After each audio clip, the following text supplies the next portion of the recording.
All right. Hi, everyone. Good morning. This is OEPJC 8, 9, 10, right? Yes, sir. All right. Hi, everyone. Good morning, Harsh. Good morning, Shreyas. So, did you guys get a chance to look at that video lecture of surface chemistry? हाँ sir, पूरा नहीं देखा।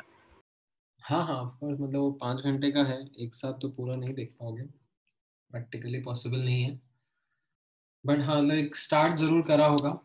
तो in fact what I am also thinking is we'll cover it up in 2 or 3 sessions and आज का session जो है मैं एब्जॉर्प्शन वाले पार्ट के ऊपर डिस्कशन करूंगा आप लोगों के साथ में. ठीक है. So this will help you understand the overall absorption part of surface chemistry chapter. Right, 2 parts में डिस्ट्रीब्यूटेड है पूरा chapter. The part first that comes is of adsorption and the second part is of colloids. ठीक है. सो I think अगर आपने वो video lectures भी देखा होगा जो टोटल 5 घंटे की ड्यूरेशन का है, तो उसमें स्टार्टिंग 2.5 आवर्स तो एब्जॉर्प्शन होगा एंड एंड का 2.5 hours would be colloids only. ठीक है. All right. Then okay, there is a question from Parth. Is Akola batch scheduled for this lecture? Parth, I have no idea. Like sir because हमारा जो lecture है अभी एडीसीएच sir के साथ भी इसी टाइम पे शेड्यूल्ड हो गया वापस. हाँ, तो आप लोगों का जो शेड्यूलिंग है वो इसी हिसाब से हो रहा होगा बिकॉज आई थिंक एडीसीएच सर आपका लिक्विड सॉल्यूशन का चैप्टर कवर करा रहे होंगे. हाँ सर, तो हमारा सरफेस केमिस्ट्री इसके बाद होगा क्या? हमारे हाँ, मतलब उसके बाद ही होना चाहिए फिर. मतलब आपका लेक्चर शेड्यूल तो होना चाहिए उसी अकॉर्डिंगली. Okay sir. ठीक है सर. जो लेक्चर्स आपके शेड्यूल हो रहे हैं आप उस हिसाब से बैठो, अदरवाइज इधर उधर मिक्स मैच करोगे तो मिस हो जाएंगी चीजें. सर. हाँ बोलो श्रेयस. सर अभी नोट्स कहाँ से लिखना है? मतलब आप जो आप पीडीएफ में पढ़ा रहे हो वो लिखना है कि वो वीडियो लेक्चर का नोट्स लिखना है? क्योंकि मैंने वीडियो लेक्चर का स्टार्ट किया था एक्चुअली. दोनों सेम ही रहेंगे. मतलब ओके सर. हार्डली, मतलब कंटेंट तो वही है ना, कंटेंट कॉन्सेप्ट्स वही है. 19-20 हाँ सर. रहेगा, तो you can use either of them. Okay sir, thank you sir.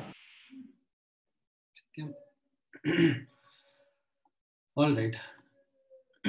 So let's begin our discussion of this first part in this chapter, which is the concept of adsorption. Now, this concept of adsorption is something which is quite similar to the word absorption. However, the two words have different meaning. Now, notice karna, one of the simplest way to help differentiate between absorption and adsorption is to take the following examples. Like if you have a chalk which you dip in water, what happens is absorption. The water molecules seep inside the chalk into the bulk. This is something which is driven by diffusion. This is what is called as absorption. Whereas if you have say silica gel, ठीक है, silica gel कैसा होता है? If you remember, आप लोग ऐसे कुछ नया bag, bottle, tiffin etcetera purchase करते थे तो उसमें there used to come this packet of small small round spherical objects. Those are silica gel particles. So they are also kept to remove moisture. But the way in which they remove moisture is a different phenomena, and that phenomena is called as adsorption, AD. ठीक है. Now notice करना ये adsorption का phenomena किस तरीके से work करेगा.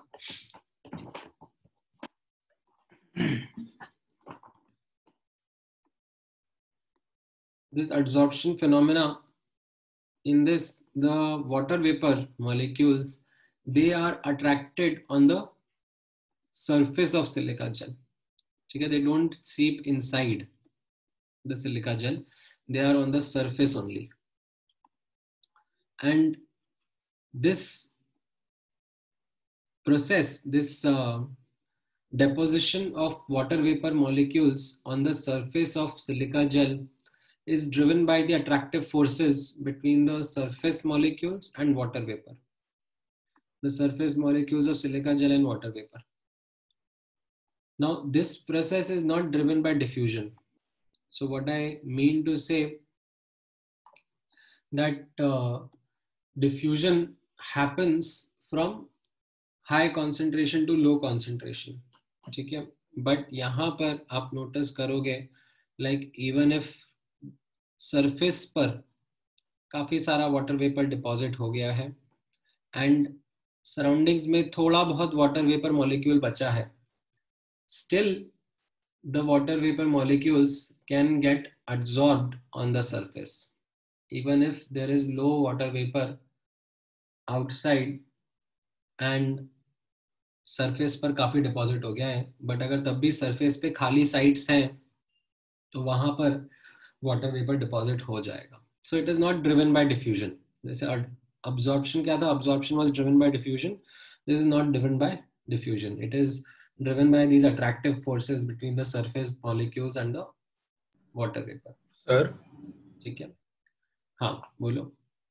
Sir मतलब एड्सॉर्प्शन में सिंपली ऐसे समझ सकते हैं ना कि जो मतलब जो भी मॉलिक्यूल्स है वो सरफेस में जस्ट अटैच रहेंगे, बस वैसे ही रहेंगे, वो एब्जॉर्प्शन में तो अंदर जाएंगे वैसे. राइट. सो यहाँ पर जो क्रूशियल वर्ड है वो बल्क फिनोमेना है और एड्सॉर्प्शन में तो crucial word is surface phenomena. ठीक है, हाँ, ऑलराइट. अच्छा, क्या कह रहे हो पार्थ? तुमने लिक्विड सॉल्यूशन मेरे वीडियो लेक्चर्स के थ्रू कवर कर लिया है तो should you attend the class? नहीं, क्यों डबल टाइम वेस्ट कर रहे हो अपना? उससे अच्छा है बुकलेट सॉल्व करो और डाउट्स डिस्कस करो.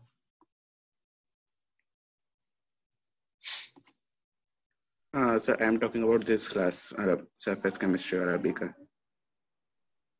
हाँ, तुमको बैठना है तो बैठो ना. अच्छा, okay, sir. Thank you, sir. All right. So यहाँ पर ये crucial difference है between adsorption and absorption. Now इसके बाद में हमारा फोकस इस चैप्टर में adsorption के ऊपर रहेगा. ठीक है, अब इस adsorption के साथ में, इस phenomena of adsorption के साथ में ये दो words यूज किए जाते हैं, adsorbent and adsorbate, right? तो यहाँ पर adsorbent is the surface substance जिसकी surface पर adsorption हो रहा है, उसको adsorbent बोल रहे हैं. एक मिनट ना, मैं डबल चेक कर लूँ, मुझे लग रहा है शायद मैंने गड़बड़ लिख दिया है. adsorbent adsorbate क्या होता था?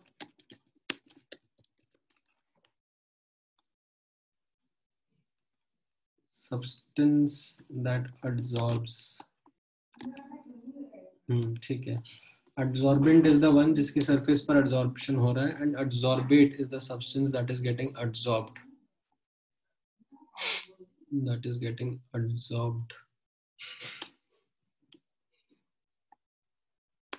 On the surface, or you can say interface, due to intermolecular attraction. ठीक है, तो ये adsorbent और adsorbate words काफी commonly हम लोग use करेंगे, right? In this situation, silica gel would be the adsorbent and water vapor molecules will be the adsorbate. ठीक है. Now this phenomena of adsorption is something which is which has a lot of practical applications in real life, and it's not just limited to solids and gases. It can happen between interfaces of other states of matter as well, right? Just say for example, adsorption of gas by charcoal is, as I said, one example. Adsorption of colored dyes by charcoal is also an important industrial example.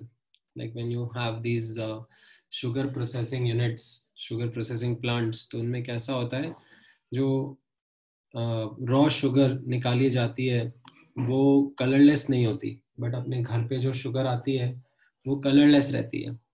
तो what happens is during its processing, the sugar particles are made to pass through, the sugar solution is actually made to pass through charcoal bed, and the charcoal then absorbs the colored dyes on its surface, and what comes out is a colorless solution of sugar. So this is something which happens, you can say, adsorption of solution, liquid solution on the surface of solid. ठीक है, तो ये काफी common example है. In fact in this like you will have numerous applications जो कि NCERT में भी लिस्टेड है, एंड अभी मैं इसमें लेक्चर में भी एंड में बात करूंगा दैट वो एप्लीकेशंस के एक बार आप पैराग्राफ जरूर रीड करना, उन पर भी कई बार क्वेश्चंस बन जाते हैं. ठीक है, इस चैप्टर में मोस्टली थ्योरेटिकल क्वेश्चंस ही रहेंगे, न्यूमेरिकल हार्डली कुछ है, तो it is more about remembering the information and then answering the questions. Now notice करना, दो और terms adsorption के साथ में कई बार use करी जाती है. There is one term called as sorption. What it means is that both absorption and adsorption are taking place simultaneously. तो इसमें कैसा हो जाएगा, when you have say an example of chalk dipped in ink water. ठीक है, तो अब आप चॉक को इंक वाटर में डालने के बाद तोड़ोगे तो what you will find is that chalk अंदर से पूरी गीली हो गई है. Like if you break open the chalk and view its cross section, you will find that the chalk is wet from the inside. So if the chalk is wet from the inside, मतलब जो water है वो bulk में चला गया है. ठीक है, तो जो water है वो absorb हो गया है. ठीक है, बट जो इंक रहेगी, अब मान लो इंक ब्लू कलर की थी, ठीक है, तो वो जो इंक है वो अंदर नहीं सीप करेगी, वो चॉक की सरफेस पर ही रह जाएगी. ठीक है, तो सरफेस साइड पर अब्सॉर्ब होना is what is happening simultaneously with absorption. So this phenomena in which adsorption and absorption both happen simultaneously is referred to as sorption. Then there is another term called as desorption, which is removal of the adsorbed substance from the surface. ठीक है, तो जैसे आपने charcoal की surface पर gas absorb करा, अब आप उस चारकोल को हीट कर दोगे तो वो जो गैस पार्टिकल्स अट्रैक्ट होकर सरफेस पर रखे हुए थे वो वहां से लिबरेट हो जाएंगे. The heat that you will provide will be able to overcome those attractive forces and the molecules will get desorbed. ठीक है, so it is the process of removal of adsorbed substance from the surface, right? So एक ये adsorption और absorption का difference and some basic ideas about adsorption था. अब notice करना adsorption की थोड़ी finer details in which we will talk about its thermodynamics. So what causes adsorption, उसके पीछे का background study करना. So you have a solid. अब solid में आप लोगों ने notice किया होगा जब हम लोग सॉलिड स्टेट चैप्टर भी पढ़ रहे थे, सो दो टाइप के पार्टिकल्स प्रेजेंट होंगे, एक सरफेस के पार्टिकल्स और एक बल्क के पार्टिकल्स. नाउ ये जो बल्क के पार्टिकल्स रहते हैं जो इनसाइड द सॉलिड रहते हैं, what happens is that they are surrounded by other particles from all directions, so they experience attractive forces in all directions. But the surface particles which are there, they experience unbalanced forces, like they have you can say free valency. जो इनके valence electrons रहते हैं, right, they are not completely, अच्छा मैंने वैसे यहाँ पे लिखा हुआ है, they are not completely bonded to the neighboring atoms, so they have some free valence or non-bonded electrons present with them. Now these surface molecules, they are responsible for adsorption. These surface molecules, they interact with other atoms and result in either sometimes physical forces of attraction or bond formation, chemical forces of attraction भी रहते हैं। तो इन attractive forces की वजह से ये adsorption होता है, ठीक है। नाउ अब because attractive forces are playing a role, right, so when attractive forces play a role तो पोटेंशियल एनर्जी क्या होता है, कम हो जाता है। पोटेंशियल एनर्जी कम हो जाएगा तो चेंज इन पोटेंशियल एनर्जी क्या रहेगा, negative, and that is what will lead to the exothermic nature of adsorption. That because of these attractive forces, when these molecules come closer, potential energy goes down and the process becomes exothermic. Now, अब अगर हम entropy change के बारे में बोलेंगे regarding the process of adsorption, so you can understand that when we talk about a gas plus solid का system, the possible microstates, the degree of randomness is much higher as compared to when the gas particles get adsorbed on the surface. इससे क्या हो जाएगा, ये degree of randomness कम हो जाएगी इस gas की, तो you can see the entropy is going to decrease, and as a result the delta S, change in entropy of the process of adsorption, will be negative only. And then lastly, ये जो process है ये spontaneously occur होता है, right, तो spontaneously अगर हो रहा है तो इसका under the conditions of constant pressure temperature, if it occurs spontaneously then delta G should also be less than 0, and this delta G less than 0 means that the magnitude of delta, क्योंकि delta H भी negative है और delta H भी negative है, तो ये negative और ये नेगेटिव नेगेटिव पॉजिटिव बन जाएगी ये टर्म, तो ओवरऑल ये टर्म नेगेटिव रहे, इसके लिए magnitude of delta H should be greater than T delta S, ठीक है। तो जब एड्सॉर्प्शन का प्रोसेस होता है, राइट, तो डेल्टा एच का मैग्नीट्यूड टी डेल्टा एस से ज्यादा रहता ही है, ठीक है, बट जैसे जैसे द प्रोसेस कंटिन्यूज, ये डेल्टा एच का वैल्यू रिड्यूस होकर टी डेल्टा एस के बराबर आ जाता है, and at this point delta G becomes 0 when we say that equilibrium has been achieved between adsorption and desorption, ठीक है। तो इस तरीके से इस फिनोमेना ऑफ एड्सॉर्प्शन की थर्मोडायनेमिक्स को एक्सप्लेन किया जाता है, ठीक है। Now, any doubts in this introductory part of what adsorption, this adsorption as a surface phenomena, इसका difference with absorption and इसकी thermodynamics, इसमें किसी को कुछ question पूछना है? सर, हाँ, लास्ट वाला पॉइंट बताना फिर से। लास्ट वाला पॉइंट में what I am trying to tell is कि जब adsorption होता है, ठीक है, एंड एड्सॉर्प्शन स्पॉन्टेनियसली होता है, लाइक आप एक चारकोल का टुकड़ा लेके आ जाओ, ठीक है, ये एक आपके पास एक वेसल रहेगा, इस वेसल के अंदर गैस रहेगा, ठीक है, एंड यहाँ पर आपने एक चारकोल का टुकड़ा प्लेस कर दिया, एंड समहाउ लेट्स से यहाँ पर आप प्रेशर मेजर कर सकते हो मैनोमीटर से, ठीक है, तो बिफोर पुटिंग दिस चारकोल का पीस आपने प्रेशर मेजर किया, and after putting this charcoal का पीस आपने प्रेशर मेजर किया, तो प्रेशर कम हो जाएगा। प्रेशर कम क्यों हो जाएगा, बिकॉज ये गैस के पार्टिकल्स इसकी सरफेस पर आकर एड्सॉर्ब हो जाएंगे, और ये स्पॉन्टेनियसली होगा, अपने आप होगा। तो इसका जो डेल्टा जी है, ये आप लोगों ने थर्मोडायनेमिक्स में पढ़ा होगा, that for a spontaneous process delta G will be less than 0, ठीक है। नाउ अब जब आपने ये प्रोसेस होने दिया एड्सॉर्प्शन, अब ऐसा थोड़ा है कि प्रेशर कम होता होता होता 0 हो जाएगा, 0 नहीं होता, ठीक है। सो प्रेशर कम होगा but it will then become steady, मतलब इक्विलिब्रियम अचीव हो गया होगा। इक्विलिब्रियम मतलब लाइक गैस के पार्टिकल्स डिसॉर्ब भी हो रहे होंगे और एड्सॉर्ब भी हो रहे होंगे, दोनों चीजें इक्विलिब्रियम सिचुएशन में आ जाएगी। तो उसका एक्सप्लेनेशन मैंने यहाँ पर दिया है, दैट जैसे जैसे एड्सॉर्प्शन का फिनोमेना होगा, ठीक है, वैसे वैसे ये डेल्टा एच का मैग्नीट्यूड जो है वो कम हो जाएगा और टी डेल्टा एच के बराबर हो जाएगा at some point in time, जहां पर विल से कि इक्विलिब्रियम अटेन हो गया है एड्सॉर्प्शन और डिसॉर्प्शन के बीच में। अभी समझ में आया? हाँ सर। ठीक है। नाउ अब इसके बाद में will focus on the two types of adsorption that we come across. One is physical adsorption and the other is chemical adsorption.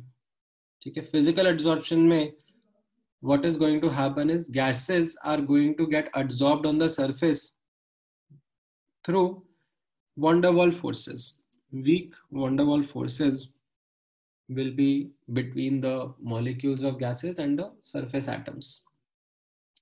That is going to be called as physical adsorption. Chemical adsorption में what happens is that gas and solid के बीच में chemical bonds form हो जाएंगे. So this will be something which has different properties as compared to the previous one. That's why we differentiate between these two types of adsorption as physical and chemical. ठीक है. अब ये जो chemical adsorption होता है ये generally हम लोग कहाँ observe करते हैं? Catalyst के examples में. जैसे आप लोगों ने सुना होगा अभी बहुत सारे questions आप लोगों ने देखे होंगे जिसमें in inorganic chemistry a certain reaction happens in presence of a certain catalyst. तो वो catalyst क्या करते हैं? अपनी surface पर reactants के या intermediates के molecules को absorb कर लेते हैं. उससे कैसे rate of reaction पे impact पड़ता है वो मैं आपको थोड़ा time बाद बताऊंगा. ठीक है? But that kind of an adsorption is called as chemical adsorption or chemisorption. ठीक है. तो ये दो डिफरेंट टाइप्स के एडसॉर्प्शन रहेंगे जिनके बीच के डिफरेंसेस आपको एकदम अच्छे से समझ में आने चाहिए. एक एक करके चल के समझते हैं इनके डिफरेंसेस. फिजिकल एडसॉर्प्शन में कैसा होता है? Physical adsorption is something which is caused by weak van der Waals forces. ठीक है. Whereas chemical adsorption में the adsorbent and adsorbate form strong chemical bonds. Now, because of this, you can understand the fourth point that जो heat liberate होती है यहाँ पे, क्योंकि weak forces of attraction है तो heat जो liberate होती है वो ज़्यादा नहीं होती है. मतलब ऐसे 20-40 किलो जूल के आसपास की heat liberate होगी. But chemisorption में जहाँ पर bonds का formation हो रहा है वहाँ पर heat liberate भी ज़्यादा होगी. Chemical bonds के order की होगी 200-400 किलो जूल पर मोल. ठीक है. अच्छा, अब सेकंड पॉइंट के बारे में नोटिस करना. सेकंड पॉइंट के बारे में बोला जा रहा है कि physical adsorption is not specific whereas chemical adsorption is highly specific. So this is something to help you understand. ये जो van der Waals forces हैं, right, these are something which are universal in nature. तो अगर आपके पास charcoal है and कोई सी भी gas है NH3, H2S, SO2, लाइक ये सब गैसेस चारकोल के सरफेस पे एब्जॉर्ब हो सकती है, कोई दिक्कत नहीं है because of these universal van der Waals forces. But when we talk about chemical absorption then this process is highly specific. मतलब क्योंकि इसमें बॉन्ड फॉर्मेशन की रिक्वायरमेंट है तो ऐसा नहीं है कि कोई सी भी गैस कोई सी भी सरफेस पे केमिकली बॉन्ड्स फॉर्म करने लग जाती है. This is something which is quite specific and that is why आप लोगों ने जूनियर क्लासेस में ये भी पढ़ा होगा जब आप कैटलिस्ट के बारे में पढ़ रहे होंगे, that catalysts are something which are very particular or very specific to a reaction. ऐसा नहीं है कि आप किसी का catalyst कहीं पे भी यूज कर सकते हो. ठीक है. So this phenomena of chemical adsorption is highly specific. Now the reason why we call physical adsorption reversible and chemical adsorption irreversible is from the perspective that अगर मैं सिस्टम को हीट कर दूंगा, ठीक है, देन ये जो फिजिकली एब्जॉर्ब गैसेस थी ये बहुत फटाफट रिमूव हो जाएंगी. That's why we call it reversible. But in case of chemical absorption if I heat it up, right, the removal of gases is not that easy.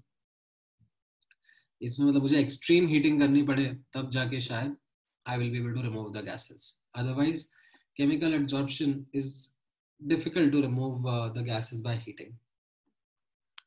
Now अब इसमें ये जो एक्टिवेशन एनर्जी का पॉइंट लिखा है, ठीक है, ये आप होल्ड पे रख लो. ये क्या होता है एक्टिवेशन एनर्जी का पॉइंट, ये मैं थोड़े टाइम बाद बताता हूँ. ठीक है. Let this not be a point of discussion right now. Another point which you can understand as a difference between physical and chemical adsorption is the fact that in physical adsorption there are many layers of gas molecules which can come above the surface of solid.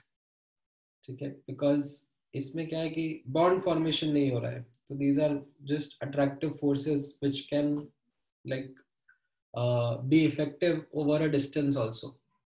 And उसकी वजह से the layer formation can happen when physical adsorption happens. Layers के ऊपर layer बन जाएगी gas के particle की. But in case of chemical adsorption, जहाँ पे bond form होना है between adsorbent and adsorbate, we will have just a single layer, a unimolecular layer, as we say it. ठीक है. So ये दो टाइप के adsorption है, physical adsorption and chemical adsorption. ये क्या है, उनके differences आपको clear है? Any doubts in this?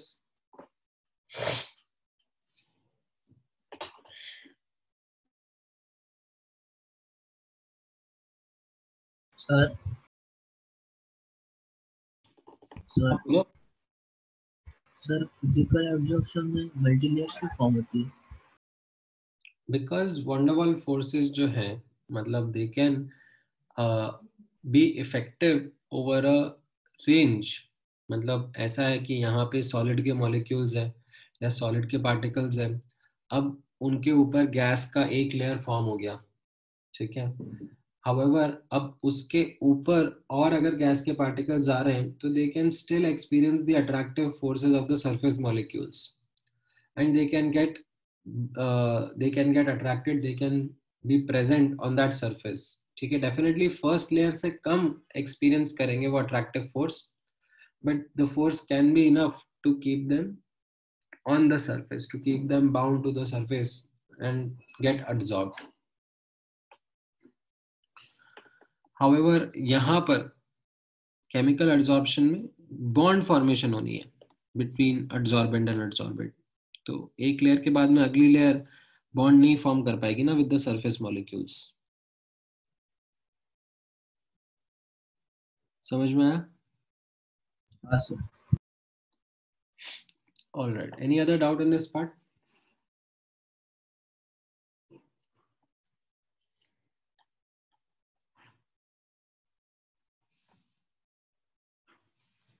No sir. Okay, ठीक है, आगे बढ़ते हैं. नाउ ओके, क्या डाउट है पार तुम्हारा? Effective per unit surface area are both type of adsorption will release similar amount of energy. Effectively per unit surface area of both the type of adsorption will remain. नहीं मतलब आप पूछ रहे हो कि बता रहे हो पार्थ? सर मैं पूछ रहा हूँ कि मतलब जो इफेक्टिवली अब इसके ऊपर मल्टीप्लायर लेयर फॉर्म होंगी फिजिकल एब्जॉर्प्शन में, सो मतलब ज्यादा मॉलिक्यूल्स उसके ऊपर ज्यादा आइटम्स उसके ऊपर आएंगे तो ज्यादा हीट रिलीज होगी. सो मतलब वो भले ही उसमें मतलब पर मोल कम हीट रिलीज हो रही है लेकिन इफेक्टिवली वो दोनों में similar amount of energy release होगी ना. नहीं नहीं नहीं, वैसा नहीं रहता. मतलब ये जो फिजिकल एब्जॉर्प्शन है, इनके जो फोर्सेस हैं दे आर क्वाइट वीक, और नेक्स्ट लेयर के बियॉन्ड तो ये और वीक हो जाएंगे. तो ऐसा नहीं है कि like it will match up with this chemical absorption का हीट रिलीज. वैसा नहीं होगा. मतलब हम लोग कैलकुलेशन ऑफ हीट रिलीज जो कहते हैं वो जनरली पर मोल सब्सटेंस के कॉन्टेक्स्ट में कहते हैं, और ये मोल किसका रहता है? ठीक है, किसका मोल है ये? अच्छा, ओके सर, अंडरस्टूड. ये जो सरफेस है जिसके ऊपर, मतलब चारकोल जैसे मान लो आप ले रहे हो जिसकी सरफेस पर एब्जॉर्प्शन हो रहा है, तो ये चारकोल का अमाउंट रहता है. कि जनरली अभी आप देखोगे, मैं आगे बात कराऊंगा, जो एब्जॉर्प्शन का मेजरमेंट होता है वो इस x/m टर्म से होता है. ठीक है. x will be the mass of absorb, क्या हो जाएगा, एब्जॉर्बेट, कि कितना गैस का मास एब्जॉर्ब हुआ है, अपॉन मास ऑफ एब्जॉर्बेंट, कितना ग्राम एब्जॉर्बेंट था. मतलब आपने 0.2 ग्राम से नाइट्रोजन गैस या अमोनिया गैस को एब्जॉर्ब कर लिया ऑन 1 ग्राम ऑफ चारकोल, तो your extent of absorption will be 0.2/1. ठीक है. तो इस तरीके से this concept of adsorption and absorption is understood. ठीक है. Okay sir.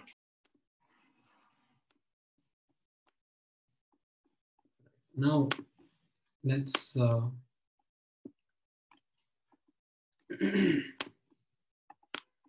अब आपको adsorption और adsorption के टाइप समझ में आ गए, तो let's talk about the factors affecting adsorption.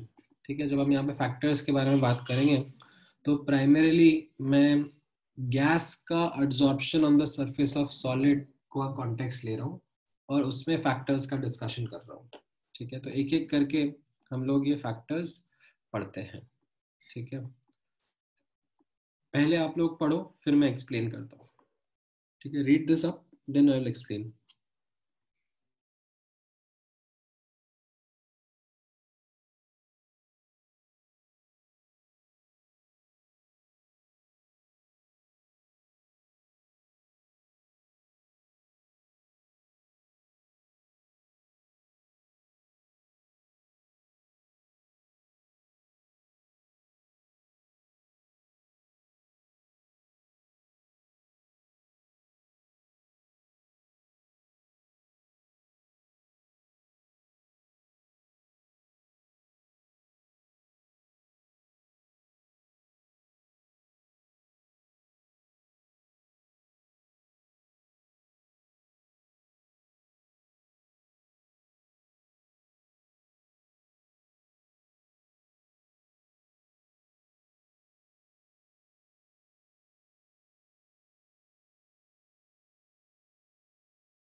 Alright, so आप लोगों ने ये पढ़ा.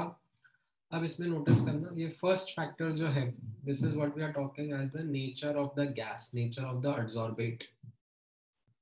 नाउ इसमें what we are trying to say, if we have, and notice करना ये प्राइमरीली फिजिकल एड्सॉर्प्शन के लिए पॉइंट है. ठीक है, केमिकल एड्सॉर्प्शन तो क्या वैसे भी हाईली स्पेसिफिक होता है, तो कौन से सरफेस पे कौन सी गैस एब्जॉर्ब होगी, तो वो तो क्या है, केमिकल स्पेसिफिसिटी है. ये point is something which is keeping in mind physical absorption. तो लेट्स से चारकोल है, अब चारकोल की सरफेस पर लाइक बहुत सारी टाइप की गैसेस एब्जॉर्ब हो सकती हैं. अमोनिया भी एब्जॉर्ब हो सकती है, N2 भी एब्जॉर्ब हो सकती है. But what we find is कि अमोनिया ज्यादा एब्जॉर्ब होती है as compare to N2 on the surface of charcoal. तो उसके पीछे का बैकग्राउंड रीजन क्या है, is that ammonia polar gas है. पोलर गैस है मतलब उसके अट्रैक्टिव फोर्सेस, वंडरवॉल फोर्सेस ज्यादा स्ट्रॉन्ग है, वो ज्यादा इजीली लिक्विफाई हो सकती है, उसका क्रिटिकल टेम्परेचर हायर होता है. तो ऐसी gases are going to get absorbed more, which have more TC, which have more attractive forces, which are easily liquefiable. उनका extent of absorption, that is mass of gas absorbed upon mass of adsorbent, will be more. ठीक है, तो यहाँ पे जैसे ये आप notice करोगे H2 एंड CH4 ये दोनों नॉन पोलर है और SO2 पोलर है, तो SO2 के अट्रैक्टिव फोर्सेस ज्यादा होंगे. राइट, इसका क्रिटिकल टेम्परेचर भी ज्यादा होगा. अट्रैक्टिव फोर्सेस ज्यादा होते हैं तो क्रिटिकल टेम्परेचर भी ज्यादा ही होता है. राइट, क्रिटिकल टेम्परेचर ज्यादा होने का मतलब है कि इवन हायर टेम्परेचर्स पे गैस को लिक्विफाई करा जा सकता है. राइट, जैसे अब H2 या CH4 है तो इनको रूम टेम्परेचर कंडीशंस पे मैं लिक्विफाई नहीं कर सकता, क्योंकि लिक्विफाई करने के लिए मुझे टेम्परेचर इनके बिलो ही लाना पड़ेगा. तो ये गैसेस कम एब्जॉर्ब होती है. ये पॉइंट समझ में आया? किसी को डाउट है इसमें कुछ?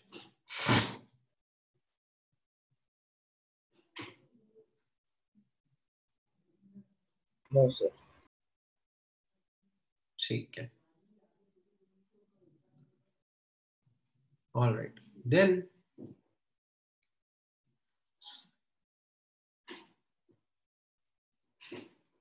सर आपने Cl2 का क्या एक्सप्लेनेशन दिया था? किसका? क्लोरीन गैस का, मतलब वो इजीली क्यों एब्जॉर्ब हो रही है? क्लोरीन गैस का? हाँ सर। क्लोरीन गैस में वंडरवॉल फोर्सेस ज्यादा हो जाएंगे ना, because of its greater size. मतलब ऐसा नहीं है कि पोलर नॉन पोलर में, लाइक नॉन पोलर हमेशा ही पीछे रहेगी। अगर आपको इन गैसेस और इनका ए का वैल्यू अगर मैं बताऊंगा तो इनफैक्ट ये 4 पॉइंट समथिंग होता है, ये 6 पॉइंट समथिंग होता है। मतलब जो वंडरवॉल फैक्टर था ना, अच्छा हाँ सर, ओके सर। तो लाइक ऐसा है, Cl2 गैस नॉन पोलर है, ठीक है, बट ऐसा नहीं है कि हर नॉन पोलर गैस के बीच में लाइक पोलर गैस के कंपैरिजन में वंडरवॉल फोर्सेस वीकर रहेंगे। जनरल अंडरस्टैंडिंग ऐसी है, ठीक है, जनरल अंडरस्टैंडिंग है कि अमोनिया N2 में अमोनिया के वंडरवॉल फोर्सेस ज्यादा है, but Cl2, Br2, I2 like van der Waals forces और बढ़ते जाते हैं। इनफैक्ट ये तो गैस मिलेगा, लाइक Br2 तो लिक्विड मिलता है, इतने अच्छा अट्रैक्टिव फोर्स हो जाता है, I2 सॉलिड मिलता है, ठीक है, तो इनके बीच के अट्रैक्टिव फोर्सेस और स्ट्रांग हो जाते हैं, ठीक है। तो जनरल सेंस में हम लोग बोलते हैं पोलर नॉन पोलर में typically polar have greater attractive forces, but yes greater the size of non polar तो उनके भी अट्रैक्टिव फोर्सेस बढ़ जाते हैं, ठीक है। तो ये जो गैस मास्क रहते हैं वो जनरली ये harmful gases like HCl, ammonia, H2S, SO2 इनको अब्सॉर्ब करते हैं and they let go off N2, O2, H2 gases which are not harmful,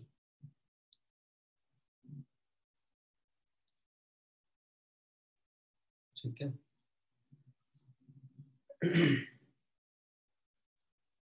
alright,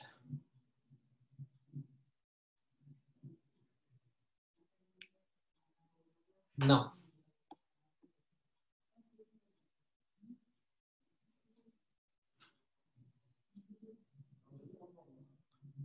आगे बढ़ते हैं। Understand this concept of competitive absorption, ठीक है। एक बार पैराग्राफ रीड करो फिर मैं एक्सप्लेन करता हूँ।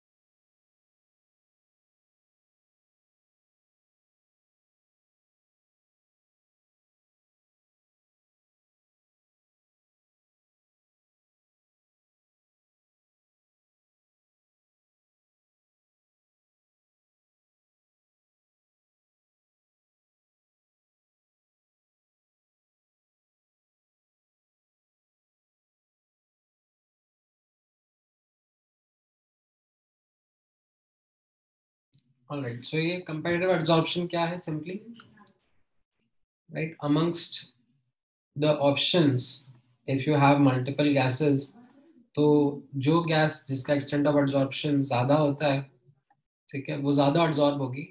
इनफैक्ट यहाँ पर लास्ट लाइन नोटिस करना, स्ट्रांगली एब्जॉर्ब गैस में even displace a weekly absorb gas. तो लेट्स से आपके पास चारकोल रखा है, उस पर थोड़ा बहुत N2O2 एब्जॉर्ब हो रखा है, बट आप उसको अमोनिया के एटमोसफियर में लेके आ जाओगे तो वो N2O को हटा देगी फ्रॉम द सरफेस एंड खुद जाके बैठ जाएगी। This is what is called as competitive absorption, ठीक है। तो ये पहला फैक्टर था अफेक्टिंग एब्जॉर्प्शन। नाउ दूसरा फैक्टर नोटिस करना, ठीक है। एक बार रीड करो फिर मैं एक्सप्लेन करता हूँ।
राइट, सो आप लोगों ने पढ़ लिया ये नेचर ऑफ एडसॉर्बेंट कैसा हो गया है.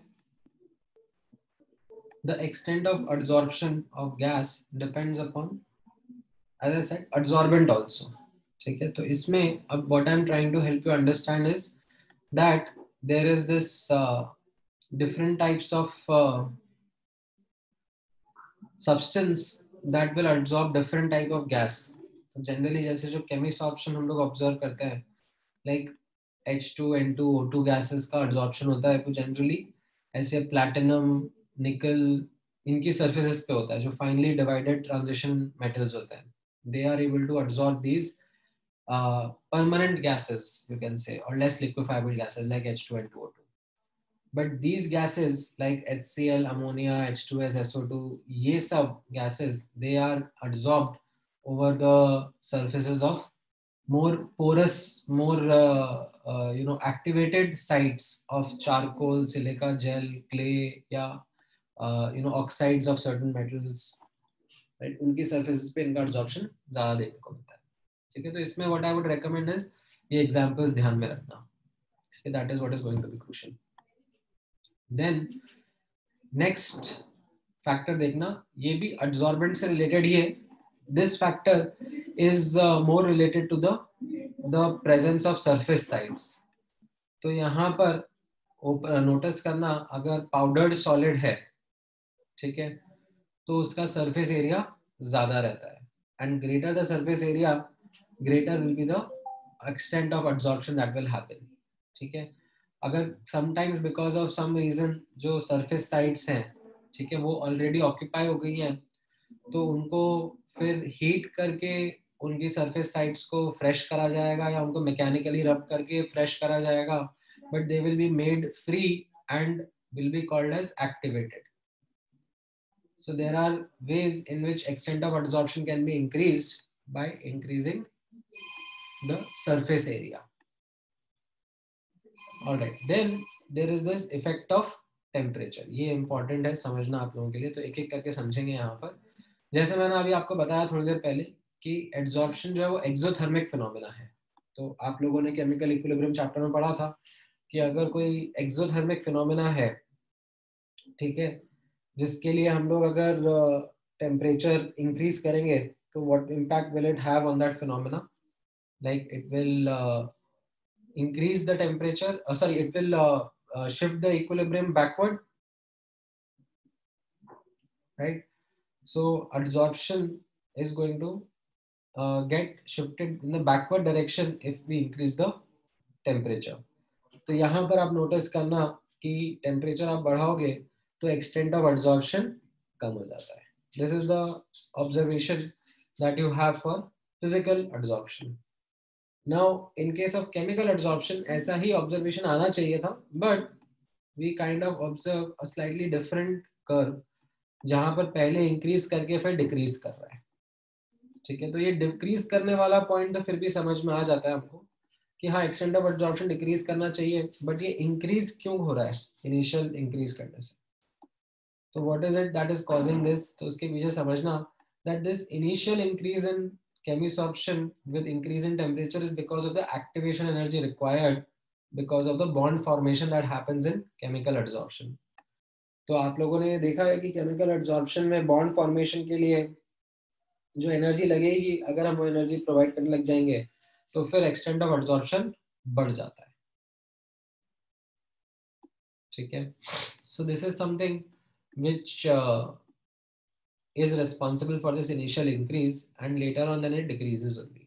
And because of this kind of behavior, there is this optimal temperature that comes जहाँ पर chemical adsorption का maxima रहता है, right? So आप लोगों ने notice किया होगा catalyst and all के साथ में जब reaction specify करे जाते हैं तो sometimes pressure and temperature conditions भी specify करे जाते हैं. तो वो temperature conditions are primarily highlighting those optimal temperature conditions for catalyst, that under such conditions the temperature of temperature the catalyst is going to show maximum activity. It is going to lead to greater reaction. ठीक है, ये समझ में आया आपको? The understanding of chemisorption. अब इन दोनों graphs को नोटिस करना, they are called as adsorption isobars, like because they are happening at a constant pressure. ठीक है, टेम्परेचर चेंज करा जा रहा है, प्रेशर नहीं चेंज करा जा रहा, तो ये ग्राफ को हम लोग आइसोबार्स कहते हैं। ठीक है, ऑलराइट। अभी तक के फैक्टर्स में किसी को कुछ डाउट है, कुछ पूछना है? 1 2 3 4 फैक्टर्स हमने कर लिए।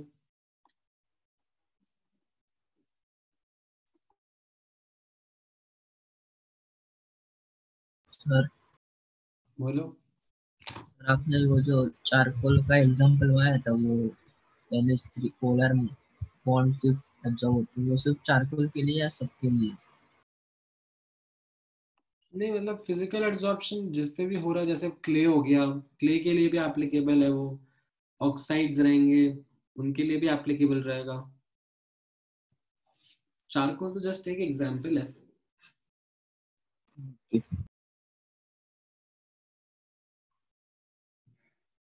ठीक है, all right, then let's also understand this last factor, which is the effect of pressure. ठीक है, अब यहाँ पर आप नोटिस करना प्रेशर का इन्फ्लुएंस कैसा रहेगा on the extent of absorption. तो ये ग्राफ से आपको समझ में आएगा दैट जैसे जैसे हम लोग प्रेशर बढ़ाते जाते हैं, एक्सटेंट ऑफ एब्जॉर्प्शन बढ़ता जाता है, बट देन ऐसा नहीं है कि ये फॉरएवर होता रहेगा। Like if you increase the pressure, then there comes a saturation limit. ठीक है, जहां पर एक्सटेंट ऑफ एब्जॉर्प्शन मैक्सिमम होके लाइक स्टैग्नेट हो जाएगा। ठीक है, so this is the kind of behavior that we observe when talking about extent of absorption with pressure. ठीक है, अब ये जो एक्सपेरिमेंटली ऑब्जर्व्ड ग्राफ है, इसको हम लोग एब्जॉर्प्शन आइसोथर्म कहते हैं। इसको मैथमेटिकली एक्सप्लेन करा जाता है by breaking it into these 3 parts. ठीक है, जो पहला पार्ट है, it is more like linear variation, x by m और p का ये वाला region, this is more like linear variation.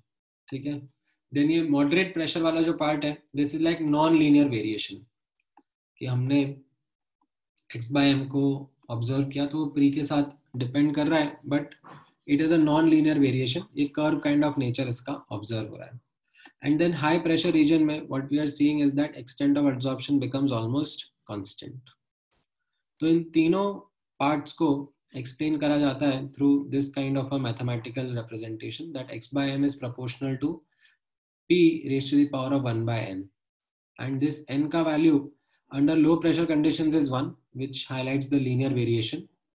ठीक है, under moderate pressure conditions this 1 by n is less than 1, or you can say n is greater than 1, which highlights this non-linear kind of variation of x by m with p. And under high pressure conditions this 1 by n tends to 0, like n tends to a very large value, तो ये x by m almost constant दिखेगा।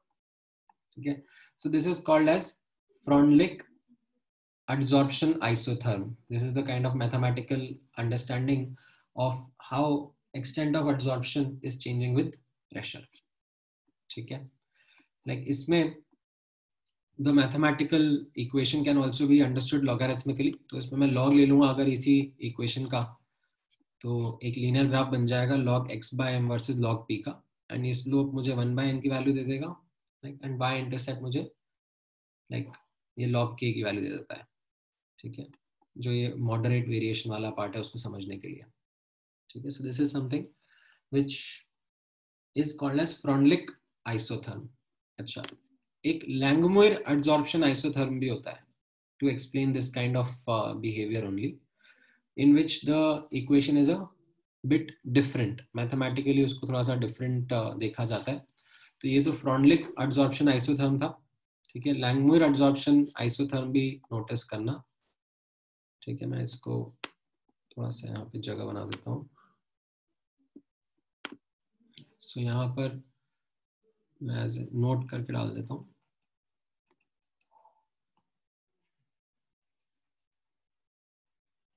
Langmuir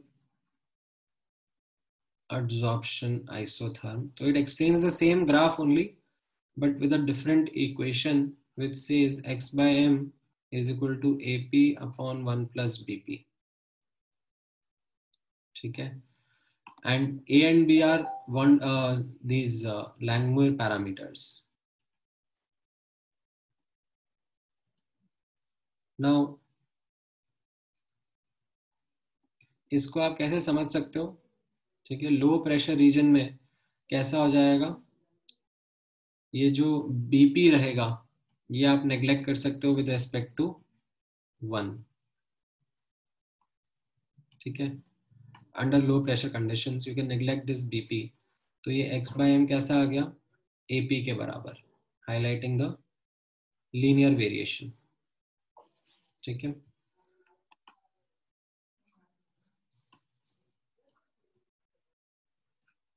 of how x/m varies with P. ठीक है, high pressure conditions में what you can से is this BP is much greater than 1. ठीक है, अगर BP मच ग्रेटर देन 1 है तो फिर इसको आप कैसे सिंप्लीफाई कर सकते हो x/m को, ये AP अपॉन BP और P कैंसिल आउट हो जाएगा, तो ये कांस्टेंट काइंड ऑफ वेरिएशन रहेगा, that x/m is almost constant under high pressure conditions, right? And moderate pressure conditions में ये कैसा रहेगा, you can't do any of these neglections, you can't do any of these approximations under moderate pressure conditions. तो वहां पर आपका ये variation इस नॉन लीनियर मैनर में रहेगा, AP अपॉन 1 प्लस BP. तो ये आपका non linear kind of variation रहेगा. ठीक है,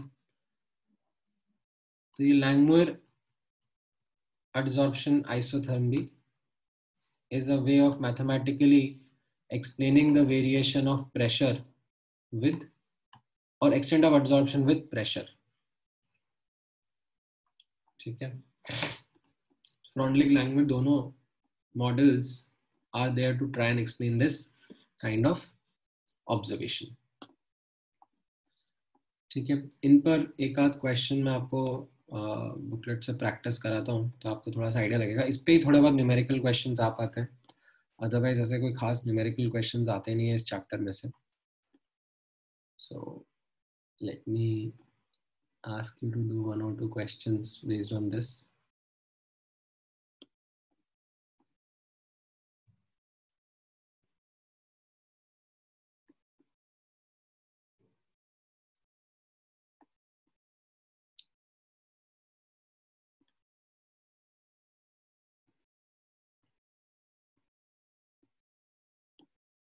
क्या आएगा,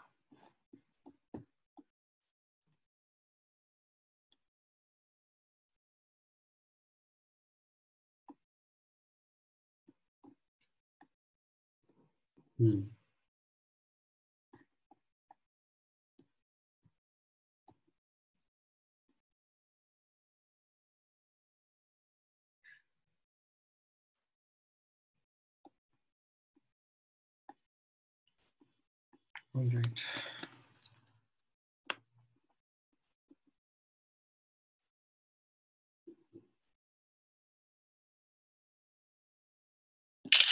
इसमें थोड़ा बहुत गड़बड़ भी दिया हुआ है, वेट अ मिनट.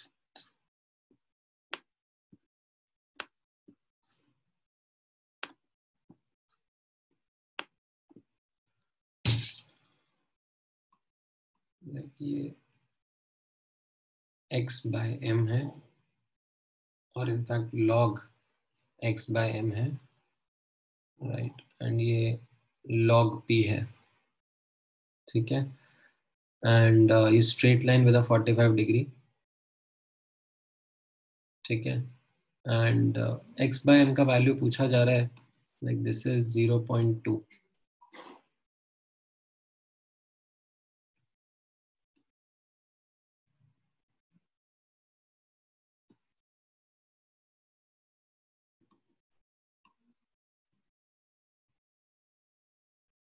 नहीं 0.2 नहीं, log 0.2 हो जाएगा एक्चुअली, प्रेशर 0.2 बोला जा रहा है.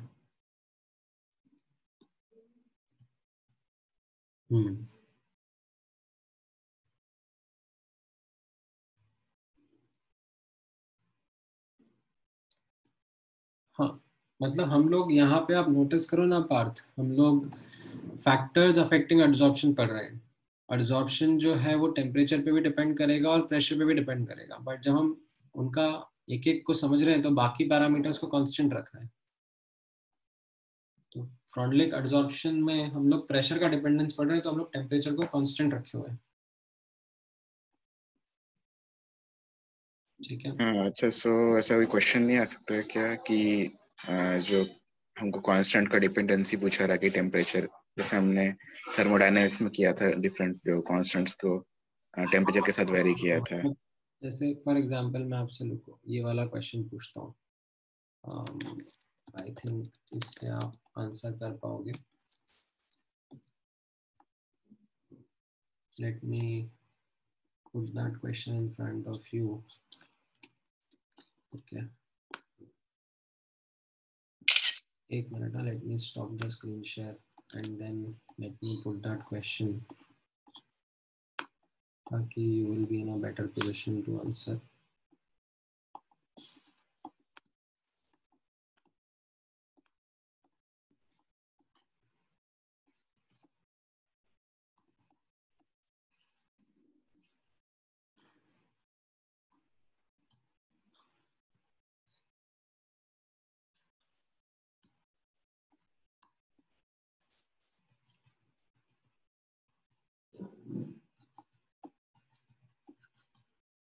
Alright.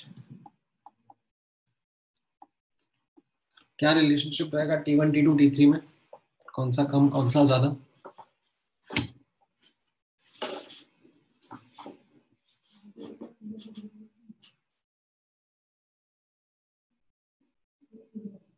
देखो गैस कर सकते हो तो।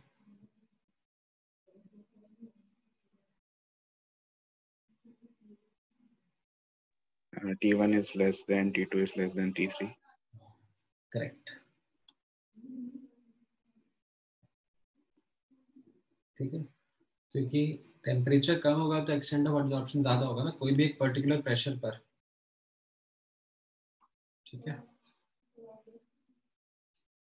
Yes, sir. ऑलराइट, ये वाले का आंसर बता दो, 19 वाले का क्या रहेगा?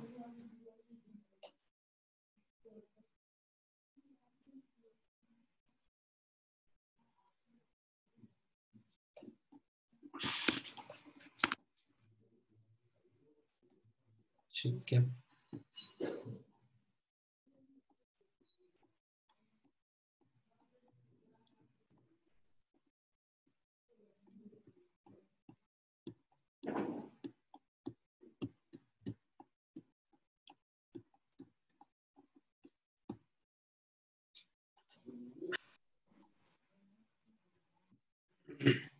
आया answer?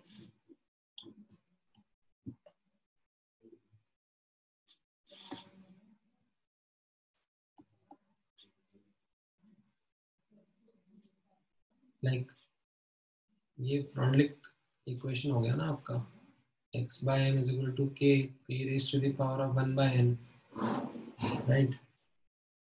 And log x by m is equal to log k plus 1 by n into log p, right? तो ये आपका स्लोप हो गया और ये tan थीटा के बराबर होगा, तो ये n का वैल्यू 1 आ गया। ठीक है। एंड यहाँ पर अच्छा ये भी नहीं दिया, y इंटरसेप्ट भी देना चाहिए था, x by m at a pressure of 0.2 atm. Okay.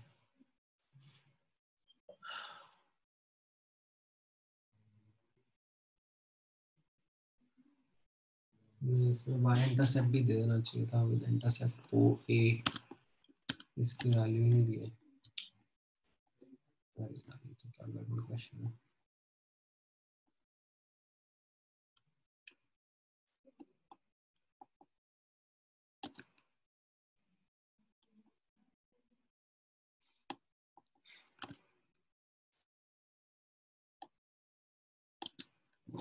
इसमें तो ये OA की वैल्यू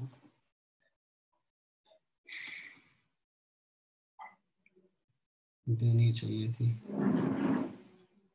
एनीवेज आप मतलब इसमें x by m is equal to k into 0.2 की पावर 1, तो x by m will be equal to like 0.2 k। अब अगर मैं इसका आंसर पीछे से ले लेता हूँ 19th का क्वेश्चन का, एक मिनट। हाँ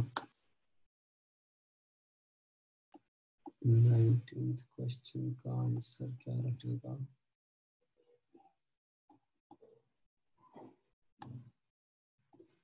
Wait.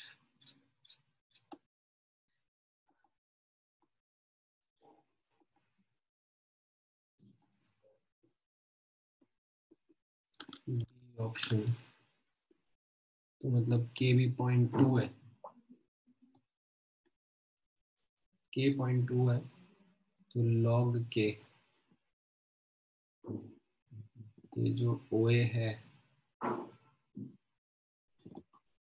ये 0.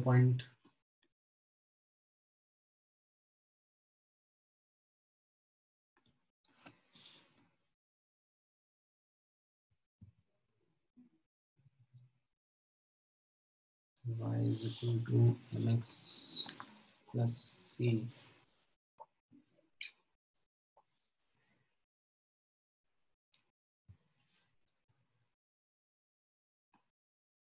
Two by 10 to log 2 by 10 log 2 minus log 10.3 minus 1, ये OA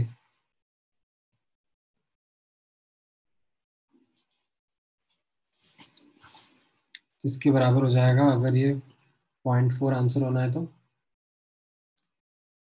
k will be 0.2, log of 0.2 कितना हो जाएगा? सर k will be 2 ना? हाँ सॉरी, k will be 2, तो ये k2 होगा, तो log 2 0.3, ये OA होगा, और यू कैन से 0.3010। हाँ ठीक है। क्या गड़बड़ सा क्वेश्चन है, मतलब बैक कैलकुलेट करना पड़ रहा है आंसर। 0.693। नहीं वो तो ln 2 होता है, log की बात कर रहा हूँ, log का ग्राफ ना।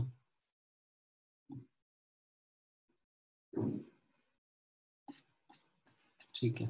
एनीवेज मतलब I just wanted to show you a quick numerical, कैसा है ये न्यूमेरिकल इस केस में। ठीक है, alright. Then adsorption of solutions के बारे में भी जब बात करी जाती है तो उसमें भी लाइक ये एक फैक्टर आ जाता है ऑफ कंसंट्रेशन।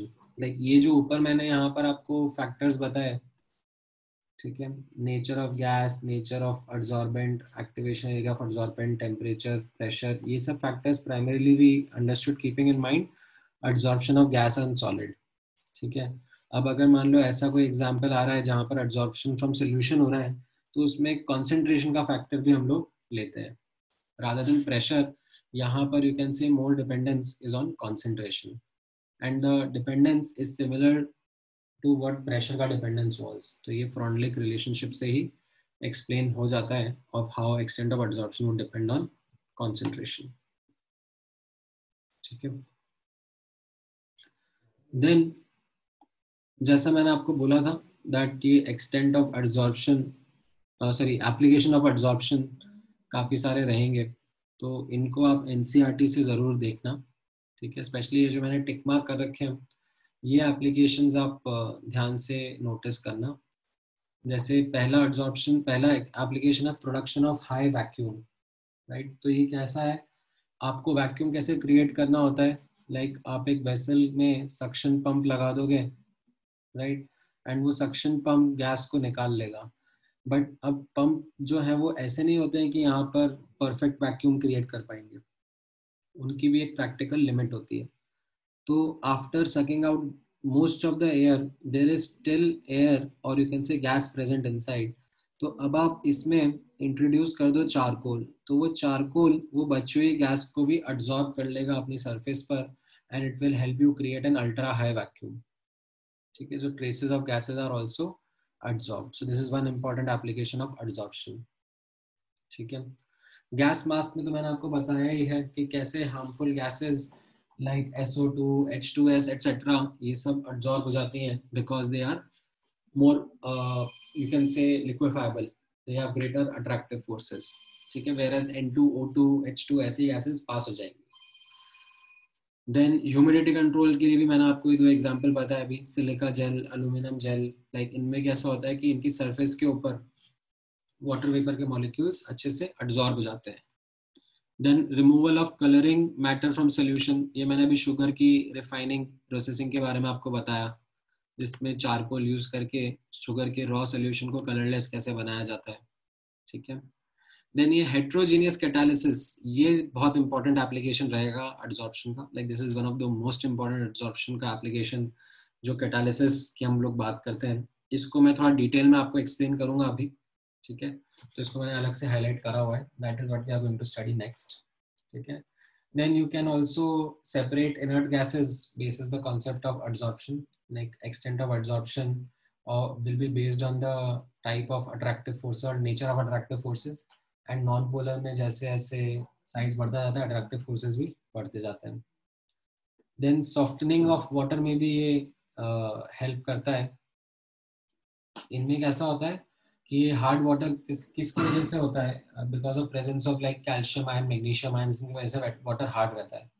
तो व्हाट हैपेंस इज कि हम कुछ ऐसे सब्सटेंस, कुछ ऐसे जिसे आयन एक्सचेंज रीजन पास करते हैं जो क्या करेंगे, they will replace ions. So calcium 2+ ion को अब्सॉर्ब कर लेंगे फ्रॉम द सोल्यूशन और उसकी जगह पर Na+ आयन छोड़ देंगे. तो उससे क्या हो जाएगा, वाटर की हार्डनेस चली जाएगी. बिकॉज ये जो हार्डनेस कॉज करने वाले आयंस होते हैं calcium, magnesium, they are selectively absorbed by these ion exchange resins. ठीक है, देन मेडिसिन वगैरह में भी मतलब this is something which comes useful. This extent of absorption, it also comes quite useful because medicines में भी मतलब इसी तरीके से ड्रग्स को डिजाइन किया जाता है कि उनकी सरफेस के ऊपर, ठीक है, ऐसे ऐसे ग्रुप्स हो जो कि या तो रिसेप्टर्स को ब्लॉक कर सकें या फिर जो फॉरेन एंटिटी है उसको कैप्चर कर सकें. लाइक इनफैक्ट जैसे अभी ये कोविड की भी जो वैक्सीन तैयार हो रही है, राइट, तो वो कोविड की वैक्सीन भी कैसे तैयार हो रही है, आप लोगों ने नोटिस करा होगा. ये ऐसा कोविड के वायरस का ऐसे डायग्राम नोटिस करा आप लोगों ने, जगह जगह पर उसकी ऐसी रिप्रेजेंटेशन है कि ऐसे उसकी सरफेस के ऊपर लाइक इस तरीके ऐसे ग्रुप्स बनाए हुए हैं. कहीं पे नोटिस किया है आपने? हाँ सर. तो ये वैक्सीन्स जो बनाई जा रही हैं वो इस तरीके से बनाई जा रही हैं कि ये जो सरफेस के ऊपर साइट्स हैं उनको ब्लॉक कर दिया जाए. इनको अगर ब्लॉक कर दिया जाएगा तो फिर ये ह्यूमन सेल्स के साथ में या ह्यूमन प्रोटीन्स के साथ में अटैच नहीं हो पाएंगे. तो this is the drug design that they are working towards. ठीक है, अब उसमें उन्होंने जो मेन चीज करनी है वो यही है कि like they are able to find something which can block this, but ये जो something है ये और बॉडी के सेल्स को इफेक्ट नहीं कर जाए. लाइक ये जो समथिंग बना दिया है इससे अगर नॉर्मल सेल के भी रिसेप्टर्स ब्लॉक हो गए तो फिर तो नई प्रॉब्लम खड़ी हो जाएगी. That is why these vaccine trials are really important. They ensure that only targeted action of the vaccine takes place. and उसके पीछे की underlying chemistry is surface chemistry only. Like they would try to understand the surface of these macromolecules, these viruses, and based on that they would try to design drugs. Then chromatographic analysis भी आपको एक idea होना चाहिए. This is also an important application of adsorption, right? Chromatography या आप लोगों ने अभी labs वगैरह में देखा है, मतलब आप लोगों के practicals वगैरह में बताया गया है what is chromatography? Oh sir. अच्छा, वैसे मतलब it's a very common lab technique. ठीक है, जिसमें मतलब मान लो एक मिक्सचर है आपके पास में डिफरेंट सब्सटेंसेस का, तो उनको सेपरेट करने की टेक्निक होती है क्रोमेटोग्राफी। तो इसमें व्हाट हैपेंस इज कि हम लोग अगर मैं ऐसे कॉलम क्रोमेटोग्राफी के बारे में बात करूंगा, तो कॉलम क्रोमेटोग्राफी में एक बड़ा सा ग्लास कॉलम लेंगे, उसके अंदर एडजॉर्बेंट डाल देंगे, ठीक है, और फिर उसके ऊपर सोल्यूशन पास करेंगे। अब जैसे जैसे सोल्यूशन पास होता जाएगा तो जो जो उसके कंपोनेंट्स होंगे वो डिफरेंट डिफरेंट लोकेशंस पर एब्जॉर्ब होते जाएंगे डिपेंडिंग अपॉन देयर एक्सटेंट। जो सबसे ज्यादा एब्जॉर्ब होंगे वो सबसे पहले ही सरफेस साइट्स ऑक्यूपाई कर लेंगे, ठीक है। फिर वो सरफेस साइट्स ऑक्यूपाई हो गई तो कम एब्जॉर्ब वाली जो है वो नीचे सरक जाएंगे, और फिर नीचे वाली सरफेस साइट जो खाली थी वहां पर डिपॉजिट हो जाएंगे। मतलब तो ये आपका ऐसे कॉलम क्रोमेटोग्राफी रहती है। इसमें आपने ये भर दिया एडजॉर्बेंट और अब आप ऊपर से सोल्यूशन पोर कर रहे हो, तो जो ज्यादा एडजॉर्ब होना होता है वो यहाँ ऊपर एडजॉर्ब हो गया, ये सरफेस साइट्स को ऑक्यूपाई कर लिया। फिर अगला कंपोनेंट और उसके नीचे वाली साइड्स पे ऑक्यूपाई हो जाता है, फिर अगला कंपोनेंट जो कि और कम एब्जॉर्ब होता था वो और नीचे वाली साइड्स पे जाके एब्जॉर्ब होता है। इस तरीके से सेपरेशन अचीव हो पाता है of different different components present in a mixture, ठीक है। ये एक एग्जांपल दिया मैंने कॉलम क्रोमेटोग्राफी का, ठीक है। There are other techniques of chromatography also, paper chromatography and एक और था मैं नाम भूल रहा हूँ, बट हाँ उनमें अंडरलाइंग प्रिंसिपल है एब्जॉर्प्शन का as well as capillary action, इन दोनों का यूज होता है, ठीक है। तो ये एप्लीकेशंस ध्यान रखना, पढ़ना इनको ढंग से आप। देन नेक्स्ट ऑब्जर्व करना which is the important one, that is application of this thing, application of absorption is the action of catalysts, right? तो ये कैटलिस्ट के बारे में एक थोड़ा इंट्रोडक्शन है, ठीक है। आप ये इतना इंट्रोडक्शन पढ़ो, इसमें मतलब कुछ एक्सप्लेन करने लायक नहीं है, आपको ये बेसिक्स तो पता ही है कैटलिस्ट के, बट स्टिल ये एग्जांपल वगैरह एक बार देख के समझो, और कुछ डाउट रहेगा तो पूछना।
ऑलराइट, पढ़ा आप लोगों ने?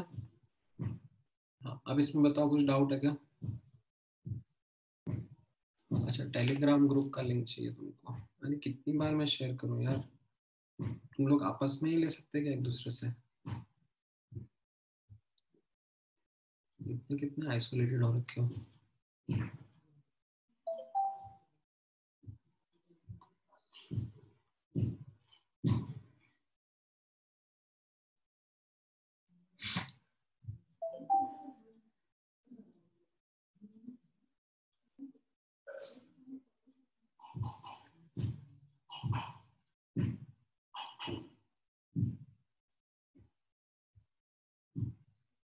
ऑलराइट, कहाँ गया टेलीग्राम?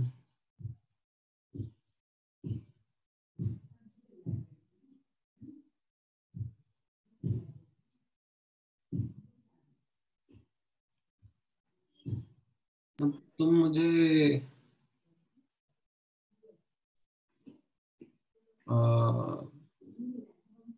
व्हाट्सएप पर पिंग करो।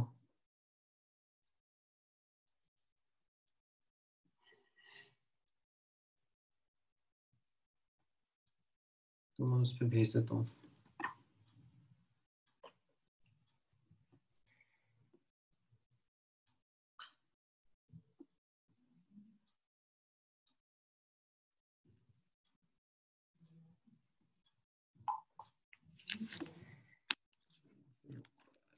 भेजना पड़ेगा।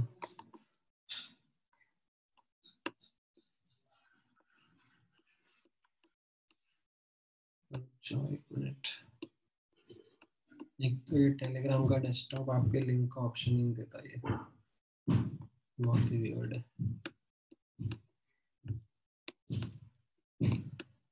ठीक है, इन द मीन टाइम ये वाला पढ़ा सबने? Yes sir. नेक्स्ट के ऊपर लेके आता हूँ।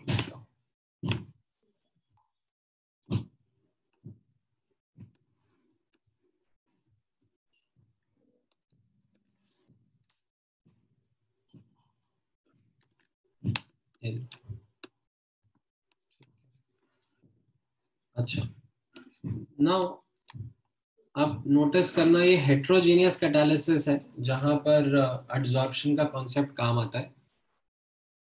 ठीक है, तो नोटिस करना ये adsorption theory of heterogeneous catalysis कैसा है। सो यहाँ पर you take this example of C2H4 combining with H2, hydrogenation reaction. ठीक है, and before actually you read the points, let me actually show you a video, or in fact I'll ask you to see a video to help understand this points. Heterogeneous catalysis.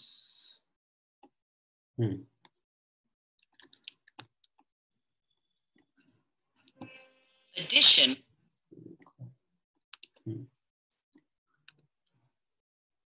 एक बार ये video आप लोग सब देखो, and then उसके बाद में I will talk about this role of heterogeneous catalysis. आपको ये मैकेनिज्म समझ में आएगा, एनिमेशन के थ्रू है तो ज़्यादा अच्छे से समझ में आएगा। एक बार ये देखो और फिर हम लोग डिस्कस करते हैं। मिला सबको ये link? Are you able to click on that link? I hope आपका यूट्यूब ब्लॉग नहीं है। ठीक है, एक बार देखो फिर डिस्कस करते हैं।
हाँ सर देख लिया। ऑलराइट, बाकी लोगों ने भी देखा? Yes sir. Yes, sir. ठीक। हाँ सर।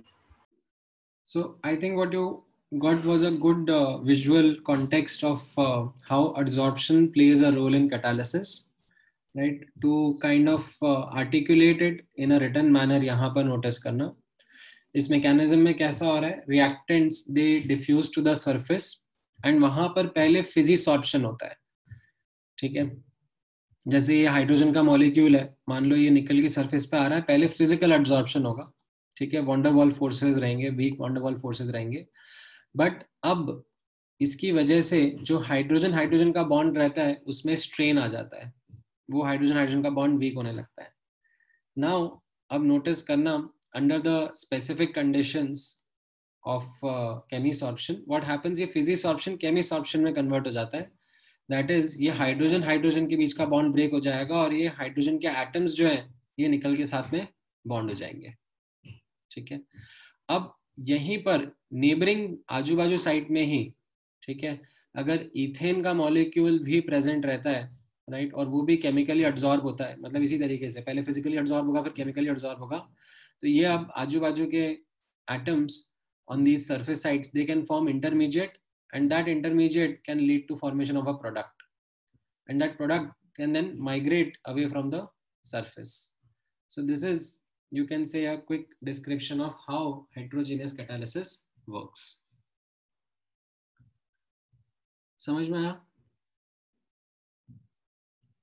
हाँ sir.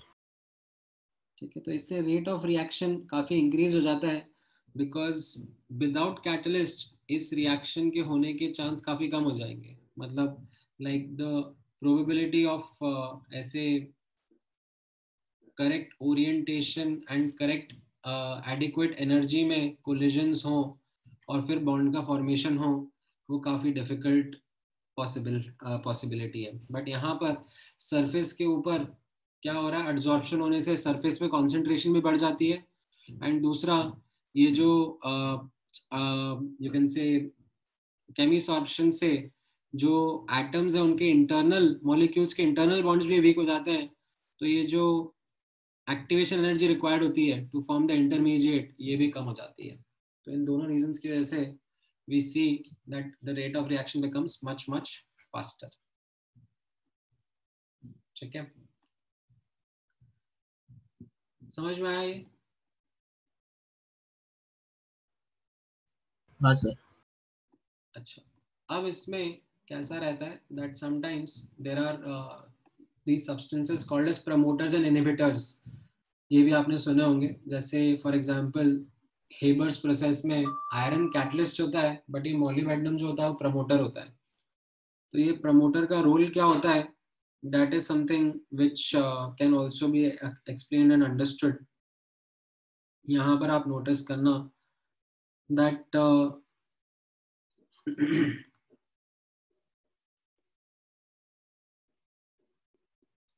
this promoter is not actually a catalyst, but how it works is it increases the effectiveness of catalyst. कैसे? यहाँ पर इस डायग्राम के थ्रू आपको एक हेल्प मिलेगी समझने में। ये जो प्रमोटर्स रहते हैं ये इंटरस्टिशियल साइट्स पे जाकर बैठ जाते हैं, which kind of increase the surface area of the catalyst. The promoters occupy interstitial sites. Interstitial site आपको पता ही है, these are void spaces present between the regular lattice positions. And उससे ये surface area increase हो जाता है। अभी surface area between catalyst atoms increase हो जाता है, तो ये जो adsorbed molecule था, इनके बीच के bonds और easily strain हो जाएंगे और easily break हो जाएंगे, which will yield more active hydrogen atoms that can form bonds with ethene.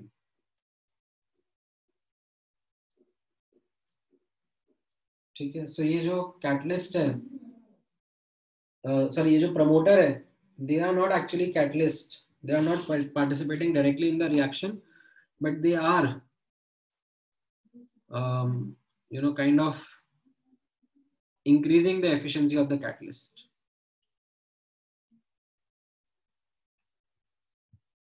ठीक है, ये समझ में आया?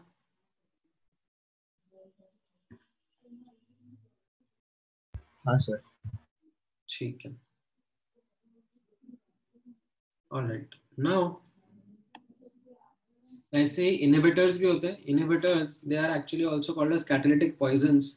तो वो क्या करते हैं, they actually like get blocked, they block the surface sites. मतलब वो कैटलिस्ट की सरफेस पर instead of reactants they get preferentially adsorbed, and then because of that adsorption they get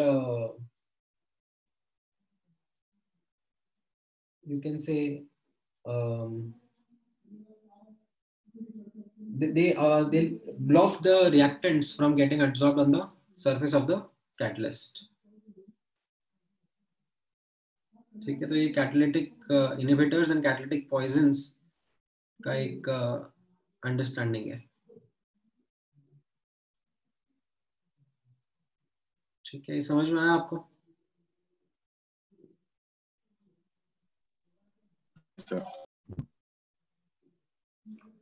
alright, then थोड़ा बहुत और कैटालिसिस के ऊपर लाइक एक्स्ट्रा थ्योरी है, ये आप रीड करो। कुछ डाउट रहेगा तो फिर हम लोग डिस्कस करते हैं। टाइप्स ऑफ कैटालिसिस ये आप रीड करो।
ऑलराइट, पढ़ा ये positive, negative and auto catalysis, just theory है। हाँ सर, बड़ा बेसिक्स है। एंड इसी के ऑटो कैटालिसिस मतलब इसमें क्या होता है, जो प्रोडक्ट होता है वही कैटलिस्ट की तरह एक्ट करने लगता है, तो rate of reaction with time बढ़ जाता है because product is acting as a catalyst only. ठीक है, बाद में ऑफ कोर्स नीचे जाएगा ही सही, eventually rate of reaction slow होगा ही सही क्योंकि रिएक्शन खत्म होने को होगा, but this is the kind of graph that you will see in the beginning part of the reaction. Then there is something called as induced catalysis. ये थोड़ा सा, हाँ बोलो सर। ऐसा हो सकता है कि ऑटो कैटलिस्ट जो है वो रिएक्ट मतलब वो इक्विलिब्रियम में एग्जिस्ट कर सकता है क्या? वो इक्विलिब्रियम रिएक्शन हो सकता है क्या वो वाला? मतलब काफी फॉरवर्ड ड्रिवन रिएक्शन रहेगा, मतलब तो इसका जो एक्सटेंट होगा वो मतलब कैटलिस्ट चेंज नहीं करते हैं। मतलब जैसे रिएक्शन अगर 90% फॉरवर्ड जा रहा होगा तो 90% ही फॉरवर्ड जाएगा। ठीक है, okay sir. Then there is something called as induced catalysis, जिसमें एक रिएक्शन दूसरे रिएक्शन को कैटलाइज कर रही है। ठीक है, so this is something which is called as induced catalysis. तो इसमें एक रिएक्शन है जो खुद से तो नहीं हो रही है बट दूसरी रिएक्शन की प्रेजेंस में वो पहली रिएक्शन हो रही है। तो this is where a reaction induces another reaction, we call it induced catalysis. तो ये भी एक टाइप ऑफ कैटालिसिस है। बाकी तो फिर ये कैरेक्टरिस्टिक्स ऑफ कैटलिस्ट हैं, ये आप लोगों ने थोड़े बहुत तो केमिकल काइनेटिक्स में ही पढ़े थे।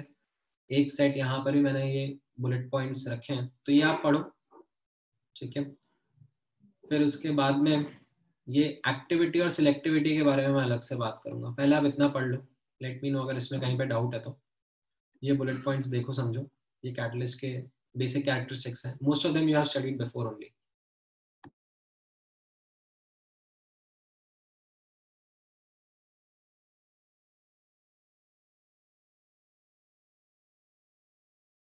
सर, एक कैरेक्टरिस्टिक ऑफ कैटलिस्ट एनसीईआरटी में दिए होंगे। हाँ हाँ हाँ, एनसीईआरटी में ही है। सो इस चैप्टर की मेजर थ्योरी एनसीईआरटी में ही है। बुकलेट एनसीईआरटी पढ़ लोगे तो आपका काम चल जाएगा। ओके।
सर 7th पॉइंट की नॉट लेंथ क्या है? ऑप्टिमम टेम्परेचर वाला, ये अपन ने अभी थोड़ी देर पहले केमिस्ट ऑप्शन वाला ग्राफ देखा था ना, इंक्रीज करके डिक्रीज हो रहा था, तो जो मैक्सिमम आ रहा है वो ऑप्टिमल टेम्परेचर है। तो इससे कम टेम्परेचर पे भी एक्सटेंट ऑफ एब्जॉर्प्शन कम रहेगा, कैटालिटिक एक्टिविटी कम रहेगी। इसके राइट साइड पे भी एक्सटेंट ऑफ एब्जॉर्प्शन कम रहेगा, कैटालिटिक एक्टिविटी कम रहेगी। ओके। ठीक है, फिर ये आप एक्टिविटी और सिलेक्टिविटी वाली प्रॉपर्टीज भी पढ़ लो कैटलिस्ट की।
सर पढ़ लिया। ऑलराइट, सो यहाँ पर नहीं पार्थ, थियोरेटिकली नहीं डिटरमाइन कर सकते that temperature. Okay sir. Then यहाँ पर ये एक्टिविटी एंड सिलेक्टिविटी की जो दो प्रॉपर्टीज हैं कैटलिस्ट की, ये क्या एक्सप्लेन कर रही हैं? That you know this nature of catalyst, ठीक है, being very specific for very specific kind of reactions is also important. Like यहाँ पर ये एग्जाम्पल इसको हेल्प करने में एक्सप्लेन करने में हेल्प करता है। दैट जैसे हाइड्रोजनेशन के बारे में बात कर रहे हैं, तो अब इसमें transition elements are acting as catalyst, but उसमें जो ट्रांजिशन एलिमेंट्स हैं, लाइक ग्रुप 5 से ग्रुप 11 की तरफ हम मूव करते हैं तो एक्टिविटी बढ़ती जाती है। And this is where you see that the maximum activity is shown by the group 7 to group 9 elements only. तो इसमें जैसे निकल हम लोगों ने ऊपर एग्जाम्पल लिया था, ठीक है, तो हमें लाइक ऐसे एग्जाम्पल ऑफ कैटलिस्ट चूज करने पड़ते हैं जो लाइक केमिसॉर्प्शन करके इंटरनल बॉन्ड्स को वीक करें मॉलिक्यूल के, बट इतना भी स्ट्रॉन्ग एब्जॉर्ब नहीं करें कि वो मॉलिक्यूल्स उनकी सरफेस पे फिर इधर उधर मूव ही नहीं कर पाए, ठीक है। तो this kind of a balance that is struck between the this thing activity of the catalyst. Then selectivity वाला जो point है, it actually talks about the ability of a catalyst to yield particular type of product. तो यहाँ पर आप notice कर रहे हो that same set of reactant से you can get different set of products depending upon the kind of catalyst that you use. So what happens is this catalyst is changing the mechanism in which these two reactants are interacting, and that can yield you different set of products. So this is also an important property of a catalyst, to be able to drive a reaction towards a particular set of products in case there are many possible products. Okay. Now sometimes this selectivity is also based on the shape and size of product molecule, reactant product and catalyst के pores का nature, like reactants का shape size कैसा है, product का shape size कैसा है, and जो catalyst है उनके जो पोर्स हैं उनका शेप साइज कैसा है।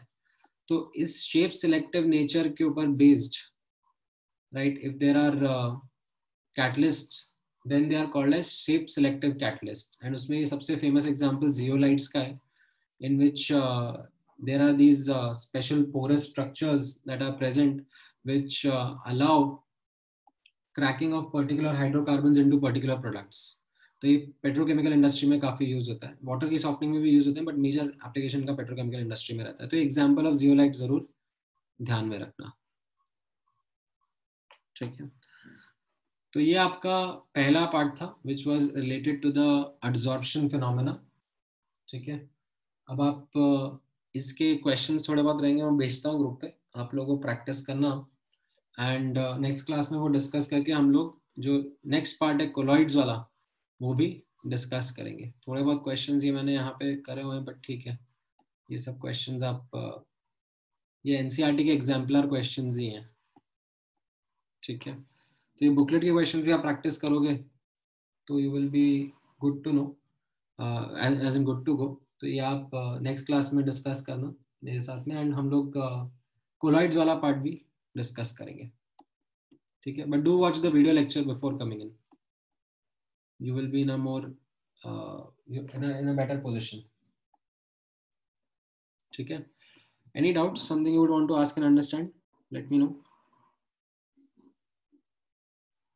सर हाँ सर, अब ये सॉलिड स्टेट वगैरह ये सब चैप्टर है, उसके लिए बुकलेट और एनसीईआरटी काफी है या कुछ और कुछ करना है? नहीं, अभी इनके लिए बुकलेट काफी है। ये जो चैप्टर्स है ना, इनके लिए बुकलेट काफी है। आप बुकलेट को अच्छे से कर लोगे तो काफी वैरायटी ऑफ क्वेश्चन सॉल्विंग आपकी हो जाएगी। Okay sir.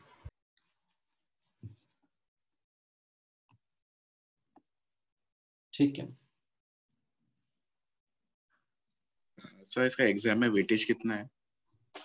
सरफेस केमिस्ट्री का पूछ लेते हैं, एक आध क्वेश्चन आ जाता है, मतलब मेंस में तो आता ही आता है, एडवांस में भी पिछले कुछ साल से तो आ ही रहा है एक आध क्वेश्चन। अच्छा ओके सर। ठीक है, स्पेशली जो इसका सेकंड पार्ट है जो कोलॉइड्स वाला है वो थोड़ा और इम्पोर्टेंट है as compare to adsorption.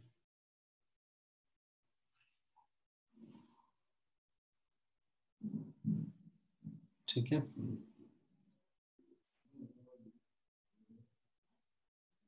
All right.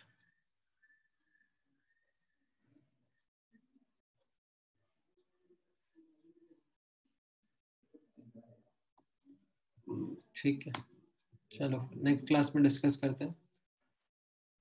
Bye sir. चलो bye. Sir thank you sir. Bye.